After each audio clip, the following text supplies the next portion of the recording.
శ్రీ గురుభ్యో నమః. యుధిష్ఠిరుడు, పితామహ, మీరు మన వంశంలో సమస్త శాస్త్రాలు తెలిసినవారు, మిక్కిలి బుద్ధిమంతులు కనుక ధర్మార్థయుక్తము, భావి సుఖదాయకము, లోకంలో అద్భుతమైనది అయిన దానిని నేను మీ వలన వినాలనుకుంటున్నాను. మన బంధువులందరికీ ఈ దుర్లభమైన అవకాశం లభించింది. మీరు తప్ప వేరెవరూ అన్ని ధర్మాలను ఉపదేశించే మహాపురుషులు మాకు దొరకరు.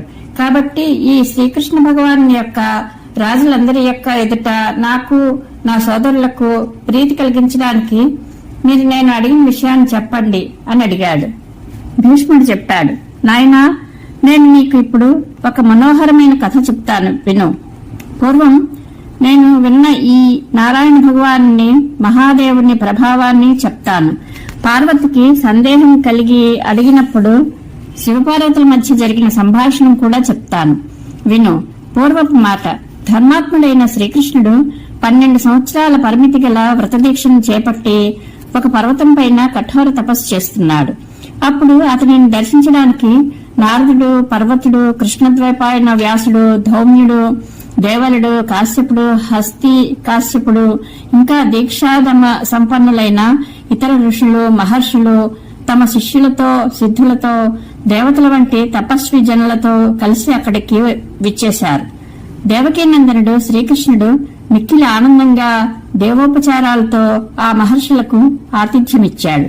భగవాన్ సమర్పించిన మనోహర వర్ణ శోభితమైన నూతన దర్భాసనాలపై విరాజమానులే వారు అక్కడున్న రాజర్షులతో, దేవతలతో ఆనందంగా ధర్మ విషయకమైన చర్చలను మధురంగా కొనసాగించారు.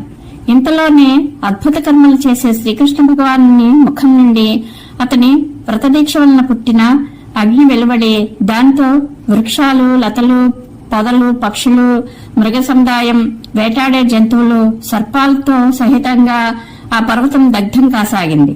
ఆ సమయంలో రకరకాల జంతువుల ఆర్తనాదాలు నలువైపులా వ్యాపించాయి. కొద్దిసేపటికే ఆ పర్వత శిఖరం కాలి బూడిద అయిపోయింది. అక్కడ బ్రతికి ఉన్న ప్రాణులు మచ్చికైనా మిగలలేదు. దాని దశ చాలా దయనీయంగా కనబడింది.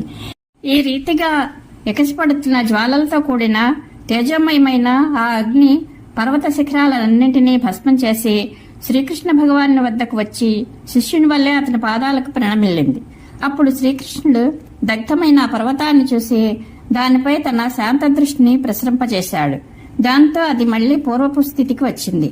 అక్కడ పూర్వంలాగే నిండైన లతలు, పచ్చని చెట్లు శోభిల్లాయి. పక్షుల కలకూజితాలు వినిపించాయి. జంతువులన్నీ జీవించి తిరగసాగాయి. అద్భుతమైన ఈ అనూహ్యమైన ఈ సంఘటన చూసి మునులకు చాలా ఆశ్చర్యం కలిగింది. వారు ఆశ్చర్యంతో పులకించిపోయారు. కన్నులలో ఆనందాశ్రులు పొంగివచ్చాయి. ఋషులు ఈ రీతిగా విస్మితులు కావడం చూసి నారాయణ స్వరూపుడైన శ్రీకృష్ణ భగవానుడు వినయం, స్నేహం ఉట్టిపడే కంఠంతో, మహర్షులారా, మీరందరూ మమతాసక్తులు లేనివారు, అందరూ శాస్త్రజ్ఞులే, అయినా మీకు ఆశ్చర్యం ఎందుకు కలుగుతోంది అని అడిగాడు. ఋషులు, దేవా, మీరే ఈ లోకాన్ని సృష్టిస్తున్నారు, తిరిగి సంహరిస్తున్నారు. చలి, ఎండ, వాన ఇవి మీ స్వరూపాలే. ఈ భూమి మీద ఉండే ప్రాణులన్నింటికీ తల్లి, తండ్రి, ఉత్పత్తి కారణం కూడా మీరే. మీ ముఖం నుండి అగ్ని పుట్టడం చూసి మాకు మహా ఆశ్చర్యం కలుగుతోంది. కనుక దానికి కారణం ఏమిటో దయచేసి చెప్పండి. అది విని మా భయం తీరుతుంది అని అన్నారు.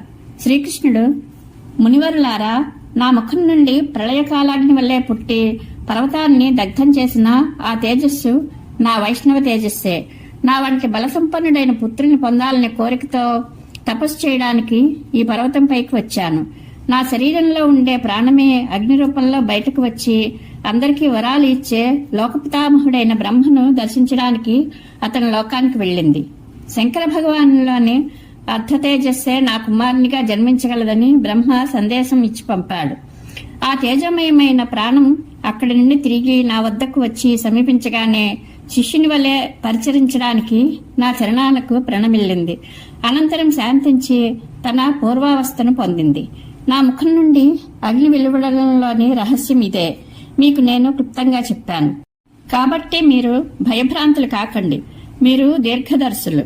మీ రాకపోకలకు ఎక్కడా ఎదురులేదు. తాపసయోగ్యమైన వ్రతాచరణం వలన మీ శరీరాలు దేదీప్యమానంగా ఉన్నాయి. జ్ఞాన విజ్ఞానాలు మీ శోభను ఇనుముడింపజేస్తున్నాయి.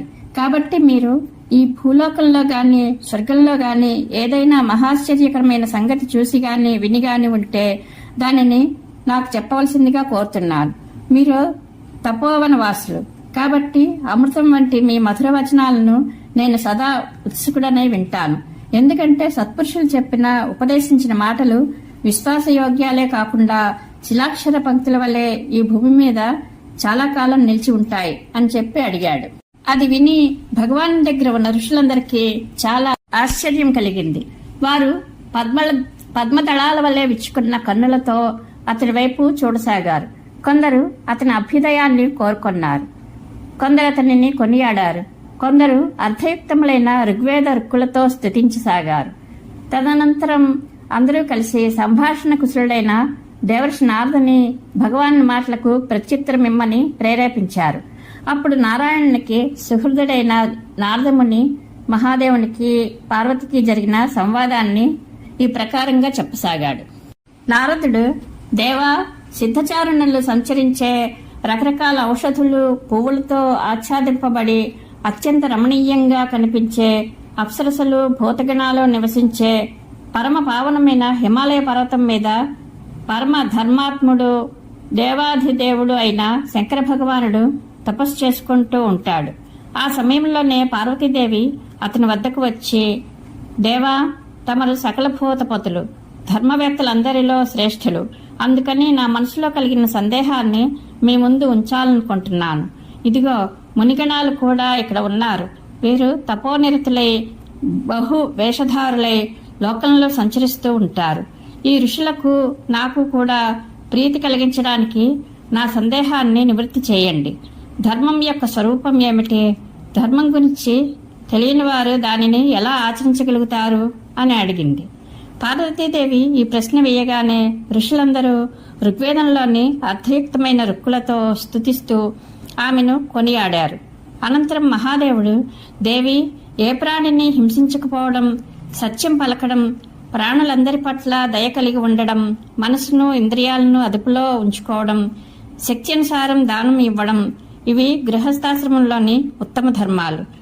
పైన చెప్పిన గృహస్థ ధర్మాలు పాటించడం, పరస్త్రీ వైపు కన్నెత్తి చూడకపోవడం, తాకట్టు వస్తువులను భార్యను రక్షించుకోవడం, ఇవ్వకుండా ఎవరి వస్తువులను తీసుకోకపోవడం, మద్య మాంసాలను విడిచిపెట్టడం, ఈ 5 ధర్మాలు సుఖప్రాప్తికి హేతువులు. ఇందులో ఒక్కొక్క ధర్మానికి మళ్ళీ అనేక శాఖలు ఉన్నాయి. ధర్మాన్ని ఉత్తమమైనదని భావించేవారు ఈ ధర్మాలను అవశ్యం పాటించాలి అని చెప్పాడు. భీష్మ పితామహుడు ధర్మరాజుకు చెప్పిన ఈ కథ మహాభారతంలో అనుశాసన పర్వంలో ఉంది. పరమేశ్వరానుగ్రహ ప్రాప్తిరస్తు. శుభం భూయాత్.